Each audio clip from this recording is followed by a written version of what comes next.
Hey all welcome to my channel. So ఇదైతే సుబ్రహ్మణ్య స్వామి షష్ఠి రోజు video. మేమైతే గుడిలో అభిషేకం చేయించుకుంటున్నాము. సో దానికోసం ఇంకా ఎర్లీ మార్నింగ్ 5కే లేచి రెడీ అయిపోతున్నాం ఇద్దరం కూడా. అండ్ రెడీ అయ్యి గుడికి వచ్చేసాము. గుడికి వచ్చేసరికి చాలామంది వచ్చేస్తున్నారు అప్పటికే. సో మేము టికెట్ అయితే 2 వీక్స్ బ్యాకే తీసేసుకున్నాము. అందుకని ఇంకా డైరెక్ట్గా వెళ్ళి కూర్చుని పోయాము పూజలో. షష్ఠి రోజు ఇలా కావిడితో అభిషేకం చేస్తారు సుబ్రహ్మణ్య స్వామికి పాలు నీళ్ళతో. సో మేమైతే ఫస్ట్ పూజ చేసేసుకొని తర్వాత కావిడిని మోసుకుంటూ గుడి చుట్టూ తిరిగామన్నమాట. హాఫ్ దూరం అని ఇంకా మిగిలిన హాఫ్ నేను మోసుకుంటూ వెళ్ళాము.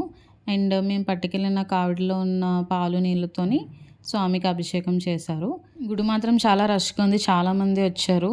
అక్కడ నించొని చూడడానికి కూడా స్పేస్ లేదు. ఇంకా పెద్ద ఎల్ఈడి స్క్రీన్ ఒకటి అరేంజ్ చేశారనమాట. సో అక్కడ కూర్చొని అందరూ చూసాము. అండ్ అభిషేకం అయితే చాలా బాగా జరిగింది అండ్ చాలామంది కూడా వచ్చారు. మేమైతే మార్నింగ్ 6కి వెళ్తే ఇంటికి వెళ్ళేసరికి ఆఫ్టర్నూన్ 3 అయింది. అండ్ పూజ అయితే చాలా బాగా జరిగింది అండ్ నేనైతే చాలా సాటిస్ఫైడ్. మీకు కనుక వీడియో నచ్చితే ప్లీజ్ సబ్స్క్రైబ్.